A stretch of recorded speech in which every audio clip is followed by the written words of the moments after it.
مساء الخير عليكم مشاهدينا برنامجنا الفن السابع. النهارده هنتكلم عن فيلم ما نزلش في عيد الاضحى. فيلم جواب اعتقال بتاع محمد رمضان. الفيلم من تاليف واخراج محمد سامي، من بطولة اياد نصار ومحمد رمضان، دينا الشربيني والسيد رجب.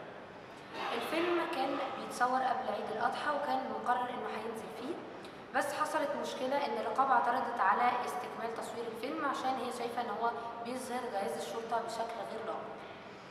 بالتالي الفيلم اتأجل.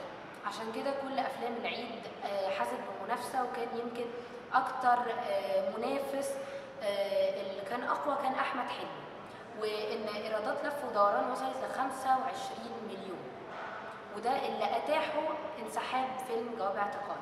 وبالتالي رد محمد رمضان وقال ان هم اصلا لسه بيصوروا الفيلم، وانه مش همه خالص ان الفيلم يتاخر عن موسم معين، لان كان في فتره من حياته فعلا كان هو بيهتم انه ينزل فيلمه في موسم من المواسم وبيهتم بده بعينه.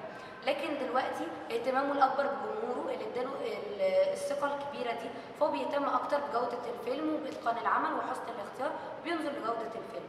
وبالتالي عشان ينتج لجمهوره حاجه كويسه، فمش مهم ان هو ينزله في موسم معين، لان الجمهور هيفضل مستني فيلمه في اي موسم، لكن ان هو بيهتم اكتر بحجم الجمهور وازاي يديله حاجه بجوده عاليه يحترمها الجمهور. نبتدي بقى نتكلم عن قصة الفيلم. قصة الفيلم بنتكلم ان البطل محمد رمضان اللي هو خالد التجوي هيبتدي يخش جماعة إرهابية زي داعش وينفذ أوامرها، معتقد ان الكلام ده جهاد في سبيل الله. هيجي أخوه أحمد اللي هو الممثل محمد عادل هيبقى عايز يخش الجامعة دي. طبعا أخوه هيرفض بشدة، وده مش مصرح بسبب، وهيبتدي ينشأ يعني خناق ما بينهم، بس غصب عن عينه هو يخش الجامعة. ويبتدي بعد فترة وفي أحداث الفيلم يحصل مشاكل ما بين أخوه وما بين الجماعة، هتبقى نتيجة ده قتل أخوه. طبعا أول ما هيعرف خالد بالكلام ده هيتجن جنان فظيع، وهيضطر إن هو يقلبها دايرة انتقام ضدهم، وده في نفس الوقت اليوم اللي هيطلع فيه جواب الاعتقال ضد خالد. فهل في الفيلم هينجح في دايرة الانتقام دي إنه ينتقم من الجماعة، ولا هيفشل بسبب جواب الاعتقال؟